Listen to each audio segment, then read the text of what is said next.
خدمت همه آیات و عظام، علما، فضلا و همه مقامات کشوری و لشکری و دنباله ویستیر و وشتوریان سلام عرض میکنم. آقا ما همین که وارد مجلس شدیم فضای رعلت بود. رعلت که میگم نه رعلت ها، رعلت آره رعلت.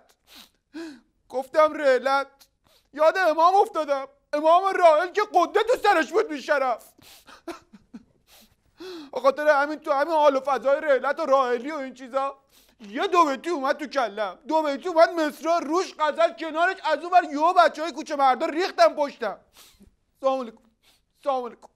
اون موقع بود که ریتم اومد گفت چی؟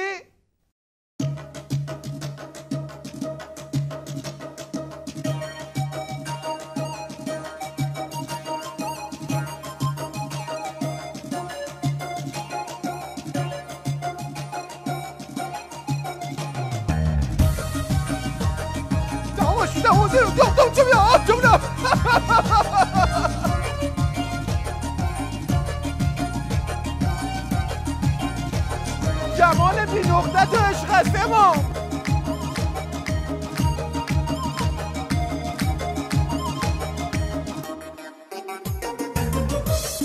کنون که من آمده ام به مرقد تو، به یادم آید شب و روز رحلت تو. نشسته بودیم گریان به ریش تو آویزان، فشارمون بالا بود بعد تو ای راحل جان. نظام در بود آقا فقط نصیب ما بود.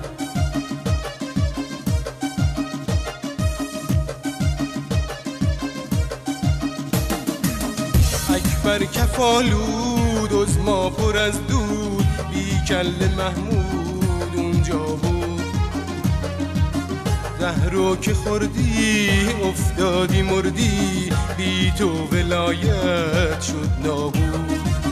رفتم چراگاه جا پاها تو دیدم، رفتی ته چاه من بی تو بریدم. رفتم چراگاه جا پاها تو دیدم، رفتی ته چاه من بی تو بریدم.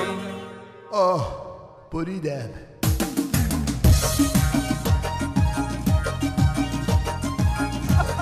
امام چه رفتی تو شیشه؟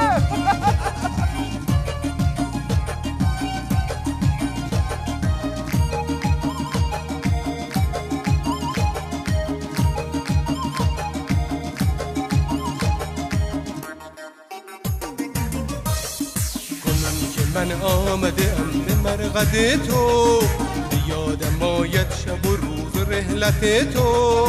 نشسته بودیم گریان به ریش تو آویزان، فشارمون بالا بود بعد تو ای راحل جان. نظام در بود آقا فقط نصیب ما بود.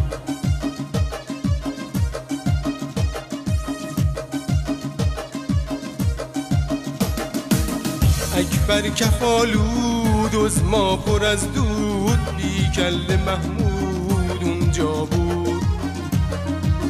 زهرو که خوردی افتادی مردی، بی تو ولایت شد نابود. اکبر کفالود از ما پر از دود، بی کل محمود اونجا بود. زهرو که خوردی افتادی مردی، بی تو ولایت شد نابود.